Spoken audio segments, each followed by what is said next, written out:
The Aztec Empire, a powerhouse dominating Central America in the 15th and early 16th centuries, controlled a capital that was one of the largest in the world.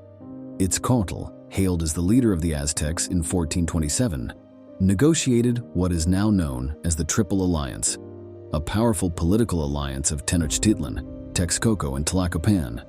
As the alliance solidified from 1428 to 1430, it reinforced Aztec leadership, making them the dominant Nahua group in a vast region spanning central Mexico and extending into present-day Guatemala.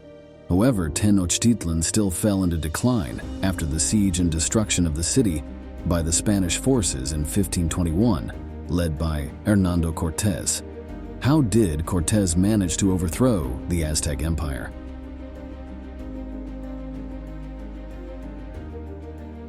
Hernán Cortés, a Spanish nobleman, was born into a noble family.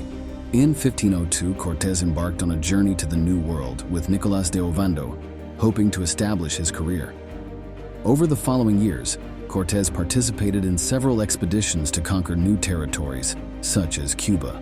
While stationed in Cuba, he persuaded Governor Diego Velázquez to allow him to lead an expedition to Mexico, eager to seize new land for the Spanish crown, convert the indigenous people to Christianity, and plunder the region for gold and riches. Cortés organized his own deceitful expedition consisting of 100 sailors, 11 ships, 508 soldiers, and 16 horses. He set sail from Cuba on the morning of February 18, 1519, to begin his unauthorized expedition to Central America. Upon reaching the coast of Yucatan, Cortés encountered the local indigenous people who told him about other European sailors who had been attacked and captured by the local Maya. Cortés freed Jerónimo de Aguilar, a Franciscan friar from the Maya, and enlisted Aguilar as one of his sailors. Aguilar proved invaluable to Cortés as he could speak the local language of the Maya. With Aguilar's help, Cortés conquered and fought against various indigenous groups along the way. Cortés and his men later acquired another asset when an Aztec captain gifted them around 20 young Maya women who had been captured as slaves, including Malinali, a Nahua woman from the Gulf Coast of Mexico. Malinali was baptized as Marina and later referred to as La Malinche. La Malinche spoke both the Aztec and Maya languages, facilitating communication with any indigenous groups encountered by the Spanish invaders. With La Malinche and Aguilar in tow, Cortés, near the Totonac coast, learned of an emperor living inland who controlled a region called Mexico, situated north of Yucatan and Tabasco. Cortés decided that he needed to meet this individual to arrange matters. The Spanish knew that the emperor lived in Tenochtitlan, a city built on an island in the middle of a large lake. The only way to enter the city was through one of 3 stone causeways, each with openings for boats to pass through and drawbridges to cross. The king's name was Moctezuma.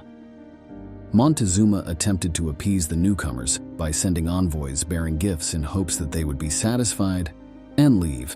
However, the gifts, particularly gold, only fueled the strangers' desire to visit him more eagerly. Montezuma then instructed his envoys to incite the people to kill the Spanish while they were admiring the gifts and experiencing hospitality. However, that plan backfired. Instead, Cortés turned Montezuma's own subjects against him. The Aztecs were not loved by the tribes they had subjugated. In fact, the subjugated people were the main source of thousands of human hearts that the Aztecs sacrificed to their gods every year. In a town in Totonac, Aztec tax collectors appeared and called for local leaders to meet. Seeing the dejection of the leaders after the meeting, Cortés asked Malinche what had happened. Malinche told him that the Aztecs demanded that the Totonac hand over 20 young men and 20 young women to Montezuma as a sacrifice to atone for the hospitality extended to the Spanish. Cortés instructed the Totonac to capture and imprison the Aztecs. The local leaders, fearing Cortés more than the Aztecs, complied with his order. Although not formally on paper, Cortés became the emperor of the Totonac, Montezuma's coastal subjects. Instead of signing a treaty with the indigenous ruler, Cortés was becoming a ruler himself, the next step being to turn himself into the master of all Mexico. They knew how little weaponry they had. They had horses and guns, but only 16 horses and 13 guns, plus a few artillery pieces on the ships. Meanwhile, the Aztecs had thousands of soldiers, yet they had to conquer an empire larger than all of Spain.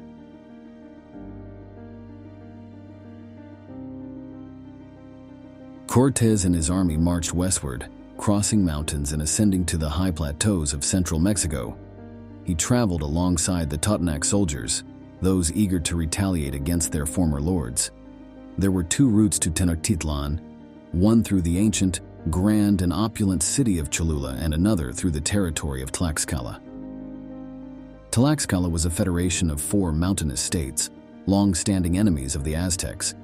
They shared religion, language, and customs similar to the Aztecs. However, they had repelled all Aztec attempts to assimilate them into the Mexican Empire. In retaliation, the Aztecs cut off all their coastal trade activities. The Tlaxcalans imprisoned Cortés's envoys. As the Spanish army approached, they immediately understood that they stood on Tlaxcalan territory. The Highland soldiers converged in a narrow mountain pass. Cortés estimated there were about 100,000 warriors there. The Spaniards numbered at least 30,000 soldiers. The Tlaxcalans wielded shields, and some wore padded armor, with helmets made of wood. In terms of weaponry, they had bows and arrows, slings for hurling stones, javelins thrown with atlatls, spears, and macahuitls, a wooden club studded with obsidian blades. A rain of arrows and javelins greeted the Spanish. To instigate the battle, Cortés shouted in archaic Spanish, "San Diego y Elia, St. James, and charge," and led the cavalry into battle, with infantry following behind. The indigenous warriors did not flee. They dragged a Spanish horseman down and pelted him with dust like an animal. Spanish arrows easily pierced through Tlaxcalan shields and armor, but they took longer to reload compared to Tlaxcalan bows. Gunshots startled the indigenous warriors, but the firearms did not intimidate the Tlaxcalans. Cannon fire exploded through the narrow pass, wreaking havoc among the warriors.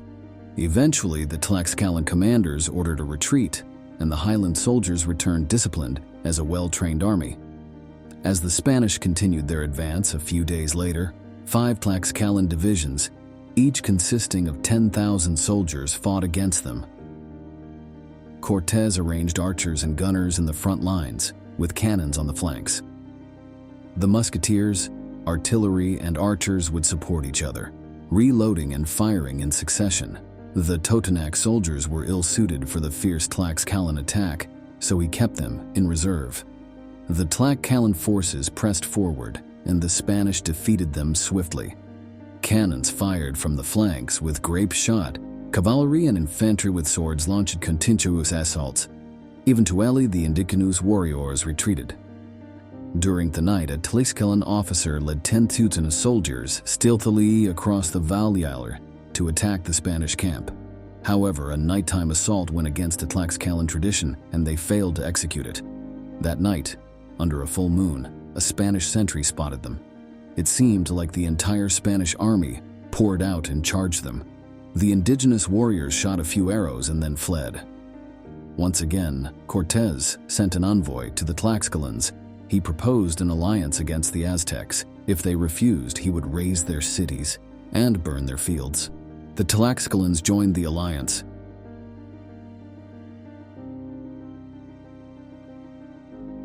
While Cortés and his army were in the city of Tlaxcala, envoys from Cholula arrived to invite him to visit their city. The Tlaxcalans warned Cortés not to go, but he knew that Cholula was a necessary stop at that time. Cholula was the Mecca of Mexican Islam. Tlaxcalan scouts reported a large Aztec army encamped nearby, but Cortés proceeded anyway. Cortés and his Spanish soldiers entered the city, where they were warmly welcomed. The Tlaxcalans, traditional enemies of the Cholulans, camped outside. The Spanish soldiers began to notice worrisome signs. Some streets in the city were blocked, and piles of stones on rooftops could be used for throwing. They presented gifts to Cortés and held private discussions with Cholulan leaders. Suddenly, the warm relationship between the Spanish and Cholulans turned chilly. Cortés befriended several leading priests in Cholula and presented them with valuable gifts he had received from Montezuma. The priests, trusting in Cortés' protection, revealed to him that he and his men were to be massacred within the city. The Aztecs had even prepared shackles for the Spanish to be sacrificed to the gods. In a meeting with Cholulan leaders, Cortés informed them that he was aware of the plot. The Aztec emissaries panicked. They denied that Montezuma knew anything about this treacherous action. Cortés pretended to believe them, but he then arranged cannons in strategic locations. Some aimed at the square, others placed discreetly along the streets leading to the square. All entrances to the square were guarded by Spanish soldiers wielding spears, who remained hidden until the Cholulan nobles gathered for a meeting at the square. The next morning, as the square filled with Cholulans, Cortés addressed them, revealing that he knew of their plot. The Cholulans claimed it was on Montezuma's orders, but Cortés seemed angrier that they blamed the emperor. Then the Spanish opened fire, and the indigenous warriors charged fiercely with swords, while the soldiers with spears blocked the exits. Cholulan soldiers outside the square rushed to rescue, but they were shot down by volleys from Spanish cannons. Tlaxcalan forces attacked from behind, assaulting the Cholulans. Cortés estimated that 2,000 Cholulans were killed, while others put the number at 6,000. Following Cortés' orders, women or children were not harmed, but the Tlaxcalans captured many as slaves. Afterwards, he marched to Tenochtitlan.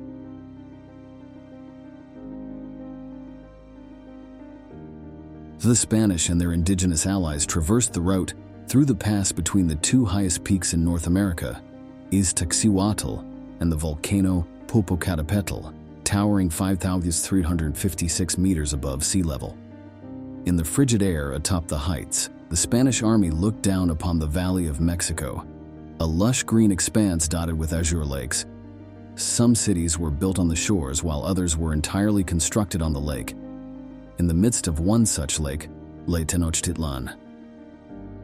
On November 8, 1519, a force of 400 Spaniards and around 6,000 indigenous allies marched along the causeways leading to the Aztec capital. The causeway cut through a saltwater lake, built with large stone blocks laid in mortar and wide enough for 10 horsemen abreast. Montezuma welcomed Cortés into his palace, then took him on a tour of the city. Cortés questioned Montezuma about how a wise and noble king like him could follow a religion so cruel and worship deities akin to demons. Montezuma's demeanor turned frosty. He claimed these gods had brought prosperity and dominion over this world to the Aztec people, adding that more sacrifices would be required to appease them because the strangers had desecrated their temples. Cortés' priests advised him not to attempt to convert the Aztecs as he had done with the Totonac people, but Montezuma's subjects grew increasingly resistant. And though the Spanish had reached Tenochtitlan, they had yet to achieve much. So Cortés requested an audience with the emperor. He then went with Alvarado and a few of his most trusted knights, abducted Montezuma, and held him in the Spanish headquarters. Cortés and his men continued to treat Montezuma as a king, but the Aztec emperor understood that he was truly living in a gilded cage. Eventually, Montezuma summoned Cortés to his chambers in the Spanish quarter of the palace. He relayed that the nation's gods had instructed the priests that if the foreigners did not depart the city, they would be driven out, or better yet, sacrificed. Cortés said he would gladly leave if he had boats. Montezuma agreed to provide materials and labor. Cortés agreed but secretly instructed the shipbuilders to delay the work as long as possible. He hoped to find a solution to this predicament before the boats were completed. Not long after, Cortés received word that the governor of Cuba had sent Spanish forces to arrest him for insubordination. Leaving his trusted lieutenant, Pedro de Alvarado, in charge of Tenochtitlan, Cortés led his troops to confront the Spanish forces on the coast. Cortés' men, defeated the army and brought back the surviving Spanish soldiers to reinforce Tenochtitlan.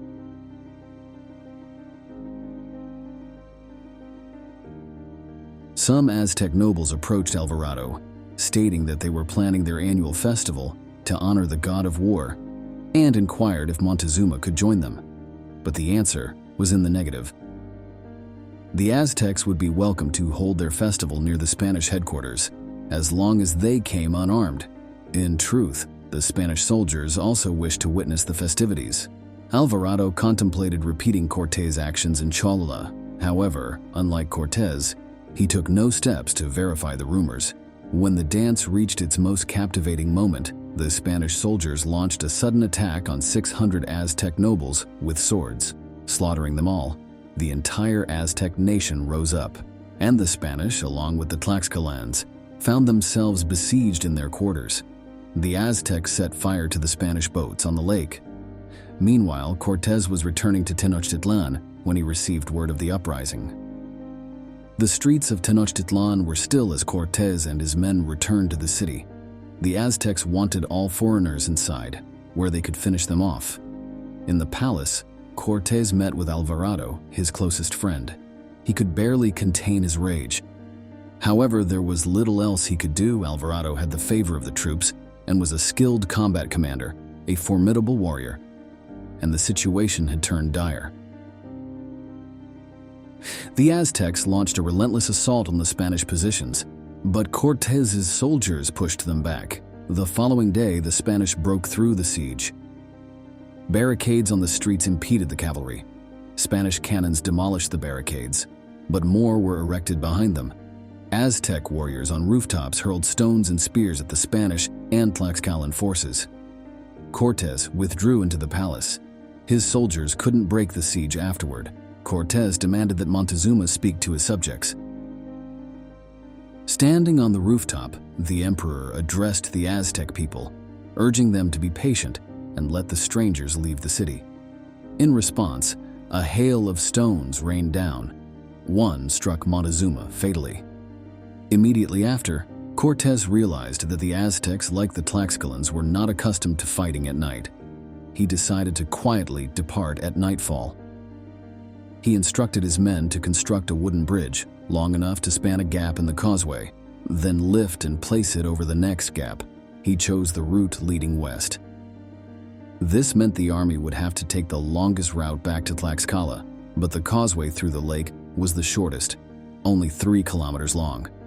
He instructed his soldiers to move lightly. His seasoned warriors followed the advice, but many of those with narvaez could not move lightly because they were burdened with a share of gold. On the night of July 1st, 1520, the weather was cool and misty. Not a single Aztec was seen on the streets as the Spanish and Tlaxcalans left the palace. Cortés led the main force, including artillery, mostly foot soldiers, and a large portion of the infantry. Alvarado commanded the rear guard, mostly Spanish foot soldiers. Lastly, the Tlaxcalans and other allies were divided into 3 divisions. The army advanced along the causeway. Suddenly, the giant drum in the temple of the god of war was beaten repeatedly, prompting the Spanish to hurriedly pull up their mobile bridge onto the causeway to cross the first gap. Cortés and his men were crossing the bridge, 15 or 20 abreast, when the Aztecs attacked from behind. Aztecs in canoes lined the causeway, firing arrows and hurling spears at the Spanish and Tlaxcalans. Some even climbed onto the sides of the causeway. As the entire army crossed the bridge, the Spanish attempted to retract it and quickly place it over the next gap. However, they couldn't. The weight of the army crossing the bridge jammed it too tightly for anyone to move it. Aztec canoes awaited at the next gap. However, many of Narvaez's men had sunk to the bottom of the lake due to the weight of the gold they carried. Other Spanish soldiers were captured by the Aztecs on the canoes, their hearts destined for the altar of the god of war and their bodies used as food in the Aztec community's cannibalistic feasts. The Spanish and Tlaxcalans, who had fought through the second gap, had to run between 2 lines of Aztec stones and arrows, then fight again as they crossed the third gap. Cortés saw a shallow spot here, then wheeled his horse around and led a squad of soldiers back to aid those behind. Fortunately for the Spanish and Tlaxcalans, the Aztecs halted to loot the dead, seizing much loot, steel swords, shields, helmets, as well as gold and gems, then massacred the wounded and captured survivors for sacrifice. Cortés and his men reached the lakeshore and quickly moved through the Aztec town of Tlacopan. Even in this chaotic land, the boatmen had plotted.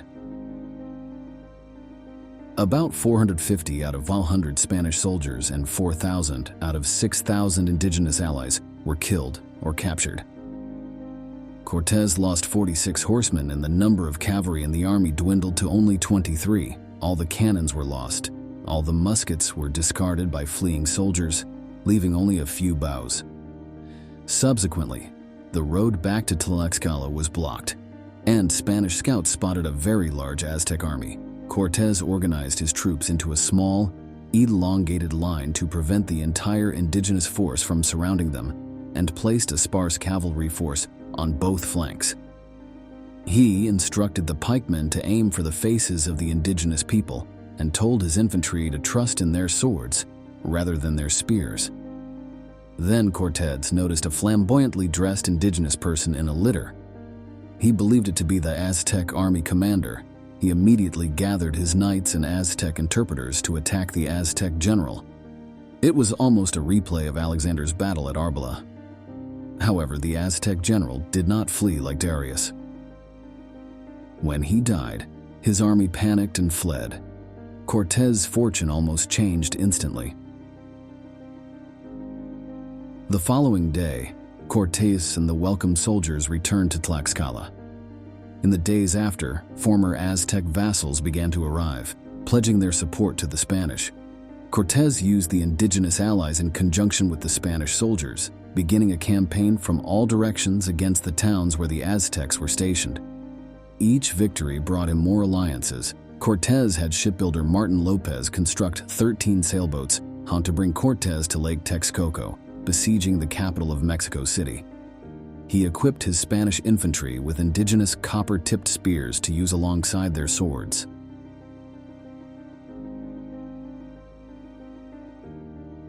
Once again, Cortés led his army into the Valley of Mexico.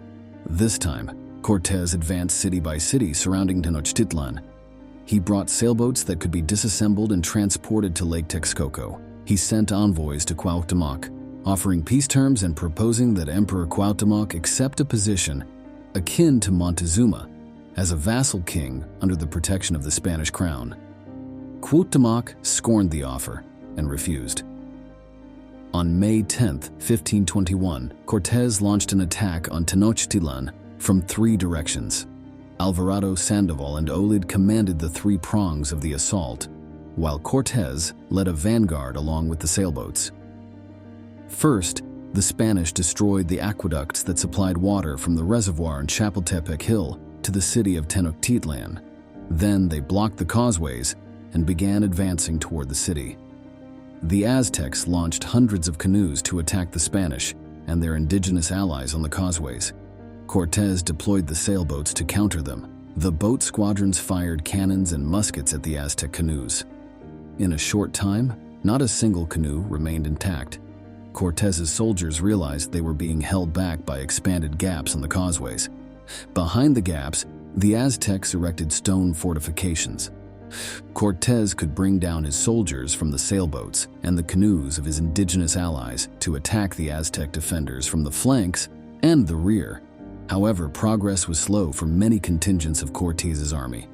Eventually, Cortés reached the end of the causeway. Artillery fire breached the last walls of the Aztec defenses, and his soldiers poured into the great square of Tenochtitlan. The Aztecs counterattacked and captured 62 Spanish soldiers. Sir, they were using others. You Spanish soldiers are the sacrificial victims atop a pyramid while their compatriots stood guard. The Spanish continued to advance, and they secured strongholds in Tenochtitlan. Cortés repeatedly offered peace terms to Cuauhtémoc, but Cuauhtémoc always refused. The Aztecs couldn't bring food into their island city, nor could they access water from their main reservoir. The Spanish and indigenous allies advanced step by step into Tenochtitlan. Artillery fire brought down the Aztec barricades, and gunfire along with arrow volleys decimated Aztec soldiers before they could approach the invaders.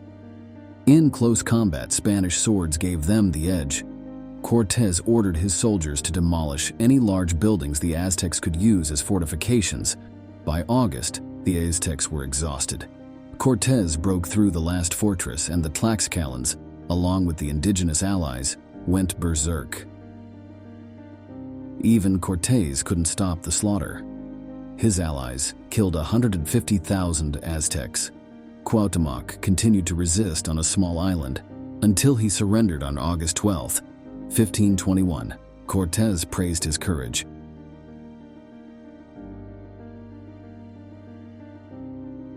Cortés's conquest of Mexico was entirely unprecedented.